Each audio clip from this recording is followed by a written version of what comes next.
நான் இனிப்பு சட்டியில் 2 ஸ்பூன் நெய் விட்டுருக்கேன். இப்போது இங்கே வந்து 2 டேபிள் ஸ்பூன் முந்திரி பருப்பு எடுத்து வச்சுருக்கேன். இதை நல்லா கோல்டன் ப்ரௌனாக நம்ம வறுத்துக்கலாம்.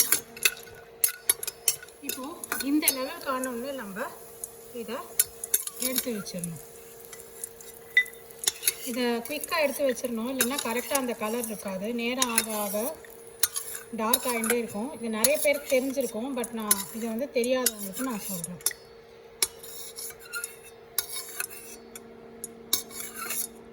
அடுத்தது அதே இடிச்சட்டியில் நான் இங்கே 1 கப் கேரட்டை வந்து கிரேட்டரில் போட்டு நல்லா துருவி வச்சுருக்கேன். அதை நல்லா கொஞ்சம் பச்சை வாசனை போக வதக்கணும்.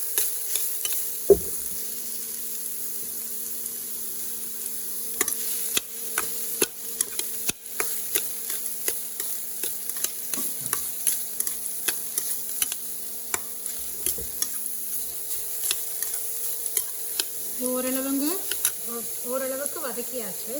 இப்போ இதில் 1/4 கப் மில்க், இந்த கேரட் வேகிற அளவுக்கு 1/4 கப் மில்க் ஊற்றிக்கிட்டு ஒரு கொஞ்சோண்டு தண்ணியும் ஆட் பண்ணிக்கிறேன். இப்போ இது நல்லா வெந்து இந்த பால் எல்லாம் வந்து இந்த கேரட் வந்து அப்சர்வ் பண்ணிக்கணும். அதுக்கப்புறம் நம்ம பார்க்கலாம். ஸோ இப்போ இந்த ஸ்டேஜில் நம்ம 1/4 கப்பு வந்து சர்க்கரை ஆட் பண்ணணும்.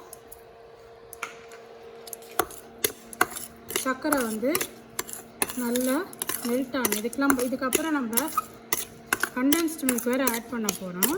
ஸோ சர்க்கரை கொஞ்சம் மெல்ட் ஆனோடனே 1/3 கப்